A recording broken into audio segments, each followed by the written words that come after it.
Students, आज हम बात करेंगे बैक्टीरिया के पार्ट 4 की। इसमें क्वेश्चन नंबर 35 से 51 तक की करेंगे। और ये क्वेश्चन जो है टीजीटी पीजीटी या फिर किसी भी एग्ज़ाम जिसमें बायो आती है उस एग्ज़ाम में जो है कहीं ना कहीं पूछे जा चुके हैं और बहुत ही इंपॉर्टेंट भी हैं, क्योंकि प्रीवियस ईयर के क्वेश्चन हैं। और इससे आपको एक नॉलेज होगा कि एग्ज़ाम में क्वेश्चन किस टाइप से आते हैं और किस टॉपिक से ज़्यादा क्वेश्चन पूछे जाते हैं।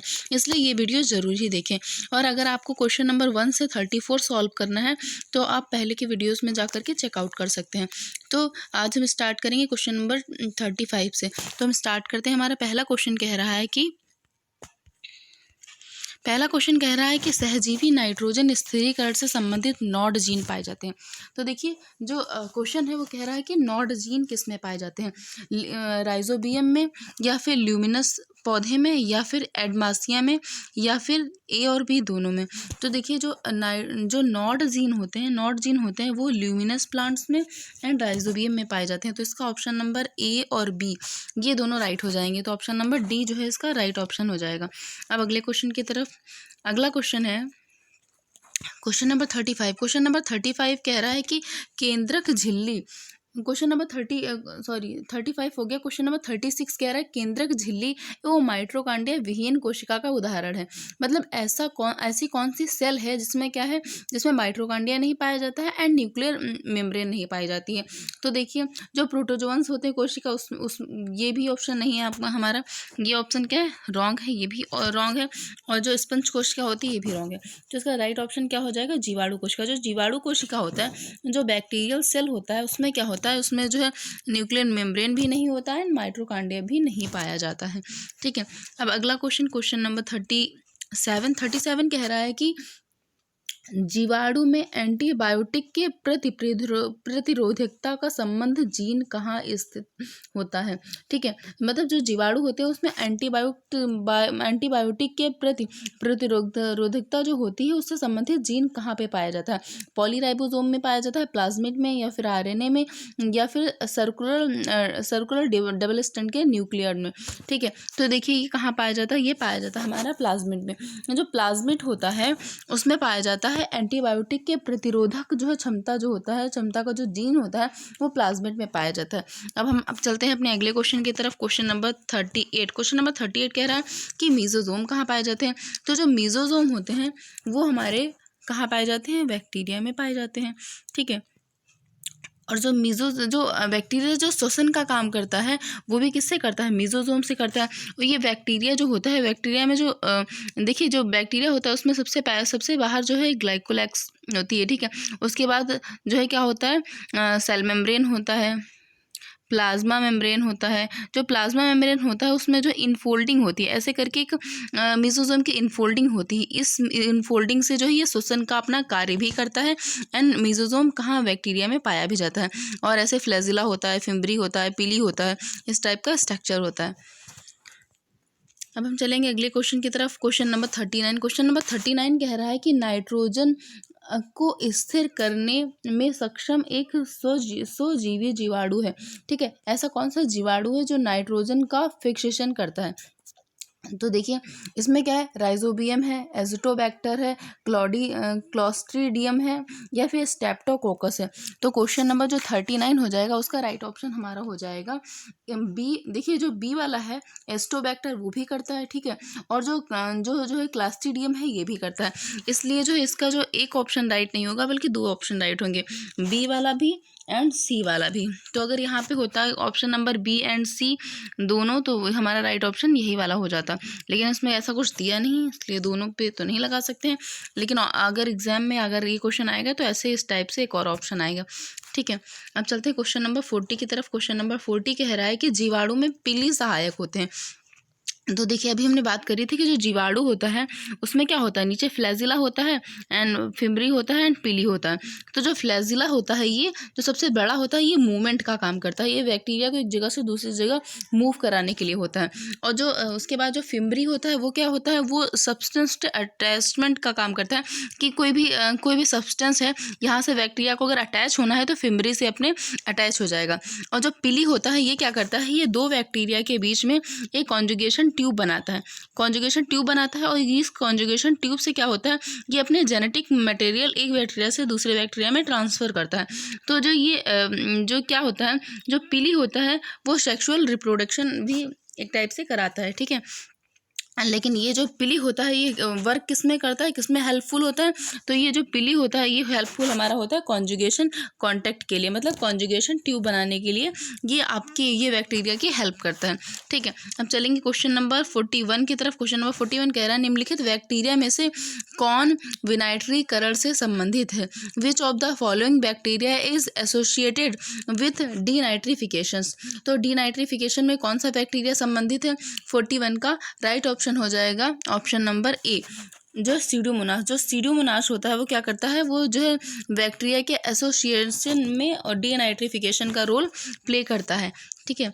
अब चलेंगे क्वेश्चन नंबर 42 की तरफ। क्वेश्चन नंबर 42 कह रहा है कि स्वतंत्र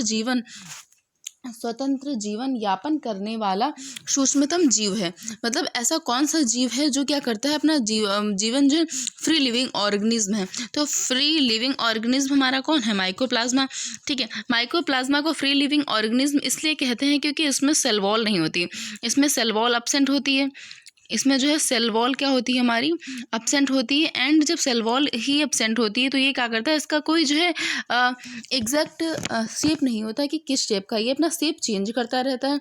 और जब ये शेप चेंज करता रहता है तो इसीलिए इसे जो है क्या कहते हैं, माइक्रोबायोलॉजी का जोकर भी कहते हैं माइकोप्लाज्मा का। Is the most important question, joker of microbiology is mycoplasma. And question number 43 कह रहा है कि स्ट्रेप्टोमाइसिन एंटीबायोटिक प्राप्त किया जाता है। जो स्ट्रेप्टोमाइसिन होता है एंटीबायोटिक वो कहाँ से प्राप्त किया जाता है, ठीक है। तो देखिए इसका हमारा राइट ऑप्शन हो जाएगा option number A. Option number A जो है एस ग्रीसियस से प्राप्त किया जाता है। एस ग्रीसियस, सॉरी ये डी वाला नहीं होगा, इसका ऑप्शन सॉरी सी में लग गया था, इसका ऑप्शन हो जाएगा ए, एस ग्रीसियस। जो एस ग्रीसियस होता है उससे हमारा जो स्ट्रेप्टोमाइसिन का एंटीबायोटिक होता है वो प्राप्त किया जाता है। अब देखिए जो स्ट्रेप्टोमाइसिन एंटीबायोटिक की खोज सर्वप्रथम किसने करी थी, एंटीबायोटिक की जो है इसकी सबसे पहले खोज किसने करी थी, वॉक्समैन ने करी थी, 1944 में इन्होंने करी थी। और जो है इसके लिए इन्हें नोबेल पुरस्कार भी प्रदान किया गया था। यह एक जैविकी हैं, ठीक है। जो ये वॉक्समैन है ये क्या है, इन्होंने जो है क्या किया था, एंटीबायोटिक स्ट्रेप्टोमाइसिन ग्रीसियस नामक जीवाणु से प्राप्त किया था, ठीक है। उन्होंने एंटीबायोटिक सबसे पहले इसी वाले जीवाणु से प्राप्त करा था। और जो है स्ट्रेप्टोमाइसिस ग्रीसियस जो है क्या होता है, ये ग्रामग्राही प्रकार का जीवाणु होता है। मतलब जो देखिए जो बैक्टीरिया होते हैं दो प्रकार के होते हैं, ग्राम पॉजिटिव होता है एंड एक ग्राम नेगेटिव होता है। तो ये वाला जो होता है वो ग्राम नेगेटिव होता है, और ज़्यादातर जो बीमारियां कॉज करता है वो ग्राम नेगेटिव ही कॉज करता है। ग्राम पॉजिटिव में सिर्फ एक बैक्टीरिया होता है जो क्या करता है, बीमारी कॉज करता है, और सारे ग्राम नेगेटिव बैक्टीरिया होते हैं जो क्या करते हैं, बीमारी कॉज करते हैं। अब देखिए अगला क्वेश्चन कह रहा है कि स्ट्रेप्टोमाइसिन उत्पन्न होता है। जो स्ट्रेप्टोमाइसिन होता है कहाँ से क्या होता है, उत्पन्न होता है। तो इसका राइट ऑप्शन हमारा हो जाएगा ऑप्शन नंबर बी। जो स्ट्रेप्टोमाइसिन होता है वो स्ट्रेप्टोमाइसिन ग्रीसियस से उत्पन्न होता है। अभी देखिए जो इसके पहले वाला क्वेश्चन था वो भी यही पूछ रहा था, स्ट्रेप्टोमाइसिन जो कहाँ से पाया जाता है, और ये भी यही पूछ रहा है कि जो स्ट्रेप्टोमाइसिन होता है वो कहाँ से उत्पन्न होता है, तो एस ग्रीसियस से, मतलब स्ट्रेप्टोमाइसिन ग्रीसियस से ये क्या होता है, ये ऑब्टेन किया जाता है, ठीक है। अब चलेंगे अगले क्वेश्चन की तरफ। Question number 45। क्वेश्चन नंबर 45 कह रहा है कि स्ट्रेप्टोमाइसिन रेमोसिस से मिलता है, ठीक है। जो स्ट्रेप्टोमाइसिन रेमोसिस होता है वो किससे मिलता है, तो ये जो है किससे मिलता है, इसका हमारा राइट ऑप्शन हो जाएगा ऑप्शन नंबर बी। ये जो है टेरामाइसिन से जो है प्राप्त होता है, टेरामाइसिन से प्राप्त होता है, ठीक है। अब चलेंगे क्वेश्चन नंबर 46 की तरफ। क्वेश्चन नंबर 46 कह रहा है साइनोबैक्टीरिया है, इसमें से साइनोबैक्टीरिया कौन है, जीवाणु जो नीली हरित शैवालों से संक्रमित होते हैं, ठीक है। और जो है साइनोफाइसी वर्ग के सदस्य जो कि जीवाणु से संक्रमित होते हैं। सोपोसी जो है प्रोकैरियोटिक जो विशिष्ट नीली और हरित रंजक पाए जाते हैं जीवाणु जो कि साइनोफाइसिस शैवालों से संक्रमित होते हैं। तो देखिए इसमें इसका राइट ऑप्शन हो जाएगा हमारा जो है option number C. Option number C क्या कह रहा है कि सोपोसी प्रोकैरियोटिक, ऐसे प्रोकैरियोटिक जो सोपोसी हैं और जिनमें विशिष्ट प्रकार के नीली और हरित रंजक पाए जाते हैं, ठीक है। ऐसे ऑटोट्रॉफ जो है प्रोकैरियोट जो क्या होते हैं, इनके अंदर क्या कैरेक्टरिस्टिक्स पाई जाती है, ब्लू ग्रीन पिगमेंट इनके अंदर होता है। ठीक है, उन्हें हम क्या बोलते हैं, साइनोबैक्टीरिया बोलते हैं। इनके अंदर क्या होता है, इनके अंदर ब्लू ग्रीन पिगमेंट होता है, उन्हें हम साइनोबैक्टीरिया बोलते हैं। इसका ऑप्शन नंबर कौन सा राइट हो जाएगा हमारा, ऑप्शन नंबर सी। अब चलते हैं अगले क्वेश्चन की तरफ। क्वेश्चन नंबर 47 कह रहा है कि वह जीवाणु जिसमें कॉमा के आकार से जिसे वर्गीकृत किया जाता है उसे हम क्या कहते हैं। तो देखिए जो ये क्या होते हैं, जो कॉमा के आकार का होता है उसे हम बोलते हैं विब्रियो कॉलरी। ये ऐसे करके बना होता है, इसमें ऐसे कॉमा टाइप का होता है, इसमें एक फ्लैजिला होता है, इसे हम बोलते हैं विब्रियो कॉलरी। जो इसका पूरा नाम होता है विब्रियो कॉलरी। ये कॉलरा का एजेंट होता है, ये कॉलरा डिसीज कॉज करता है। ठीक है, जो विब्रियो कॉलरी होता है। अब देखो जो कॉक्साई होते हैं वो कैसे होते हैं, वो गोल होते हैं। जो कोकस बैक्टीरिया होता है ये जो स्पेरिकल शेप का होता है ये गोल होता है। और जो बैसिलस बैक्टीरिया होते हैं ये कैसे होते हैं, ये रॉड शेप के होते हैं, ये ऐसे करके बने होते हैं, रॉड शेप के होते हैं। और ये मोस्ट एबिडेंट बैक्टीरिया होते हैं, सबसे ज़्यादा यही पाए जाते हैं। और जो स्पाइरल शेप का होता है वो स्पाइरल शेप के होते हैं, ऐसे करके बने होते हैं बैक्टीरिया, उसमें यहाँ पे फ्लैजिलाज लगे होते हैं। ठीक है, जो कॉकस बैक्टीरिया होता है वो स्पेयर शेप का होता है। ठीक है, गोल होता है। और जो बैसिलस होता है रॉड शेप का होता है, जो विब्रियो होता है कॉमा शेप का होता है, जो स्पाइरलम बैक्टीरिया होता है वो जो है स्पाइकल शेप का होता है, इसमें जो है ऊपर फ्लैजिलास दिए हैं। ठीक है, अब हम चलते हैं अपने अगले क्वेश्चन की तरफ। क्वेश्चन नंबर 48 कह रहा है क्षण रूपी जीवाणु जो है कहलाते हैं। अभी इसके बारे में हम लोगों ने ऊपर डिस्कवर किया था कि रॉड शेप बैक्टीरिया और कार्ड, जो रॉड शेप के बैक्टीरिया होते हैं उन्हें हम क्या कहते हैं, तो उसका राइट ऑप्शन क्या हो जाएगा, बैसिलस। की जो बैसिलस बैक्टीरिया होता है वो रॉड शेप का होता है, ऐसा करके रॉड बना होता है, उसमें रॉड शेप का होता है, इसे हम क्या बोलते हैं, बैसिलस बैक्टीरिया बोलते हैं। अगला क्वेश्चन है, ये कह रहा है कि निम्नलिखित में से कौन सा संगठक जीवाणु कोशा में उपस्थित होता है। विच ऑफ द फॉलोइंग जो है constituent is missing from the bacterial cell. कौन सा जो है अनुपस्थित होता है एक निश्चित कोशाभित्ति, अ डेफिनेट सेल वॉल, ठीक है, आरएनए, या फिर एंडोप्लाज्मिक जालिका, एंडोप्लाज्मिक रेटिकुलम, या फिर राइबोसोम। तो जो बैक्टीरिया होता है हमारा उसमें इन चारों में से कौन सा क्या होता है, एब्सेंट होता है। तो देखिए इसका जो राइट ऑप्शन हो जाएगा वो हो जाएगा ऑप्शन नंबर सी। जो एंडोप्लाज्मिक रेटिकुलम होता है वो क्या होता है, वो इसमें जो है इसके कोशा में जो है एब्सेंट होता है बैक्टीरिया के। ठीक है, बैक्टीरिया के सेल में जो है एंडोप्लाज्मिक रेटिकुलम एब्सेंट होता है। हम चलेंगे अगले क्वेश्चन की तरफ। क्वेश्चन नंबर 50 कह रहा है कि निम्न में से कौन सा जीवाणु सामान्यतः मनुष्य के आंतों में पाया जाता है।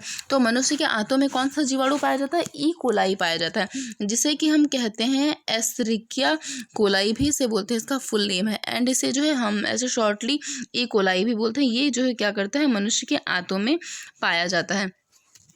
ठीक है, अब चलेंगे क्वेश्चन नंबर 51 की तरफ। जो क्वेश्चन नंबर 51 है हमारा, ये लास्ट क्वेश्चन है। और क्वेश्चन नंबर 51 कह रहा है कि प्रतिजैविक रोगों को ठीक करते हैं। जो ऐसे कौन से एंटीबायोटिक हैं जो क्या करते हैं, जो है एंटीबायोटिक क्योर डिसीजेस बाय। ठीक है, प्रतिजैविक रोगों को ठीक करते हैं, कौन से करते हैं, प्रतियोगिता निरोध द्वारा, ठीक है, या फिर रोग उत्पन्न करने वाली जीवधारियों से लड़ाई द्वारा, ठीक है, उन्हें या फिर उन्हें नष्ट करके, या फिर रोगजनक को शरीर से बाहर निकाल के दर्द को समाप्त करके। जो एंटीबायोटिक हम लोग यूज़ करते हैं वो क्या करता है इनमें से, तो क्या करता है, ये जो एंटीबायोटिक होता है वो हमारी बॉडी में जाता है, उसके बाद ये क्या करता है, उसके बाद fighting with disease cause organism, जो क्या करते हैं, ऐसे जीवाणु जो क्या करते हैं हमारे अंदर जो डिसीज कॉज करते हैं उन्हें क्या कर देता है, ये नष्ट कर देता है, उनसे लड़ता है और उनको नष्ट कर देता है। जब जीवाणु ही नष्ट हो जाएगा तो हमारे अंदर से जो डिसीज़ होती हैं वो भी क्या होती हैं, धीरे धीरे ख़त्म हो जाती हैं। ठीक है, आज के लिए इतना ही। अब बैक्टीरिया के सारे क्वेश्चंस जो है प्रीवियस ईयर के मोस्टली क्वेश्चन हम लोग सॉल्व कर चुके हैं। अब हम लोग कल जो है अगला वीडियो जो आएगा उसमें कवक के बारे में, फंजाई के बारे में प्रीवियस ईयर के क्वेश्चन सॉल्व करेंगे। अगर वीडियो पसंद आए तो लाइक करिए, चैनल को सब्सक्राइब करिए। Thank you.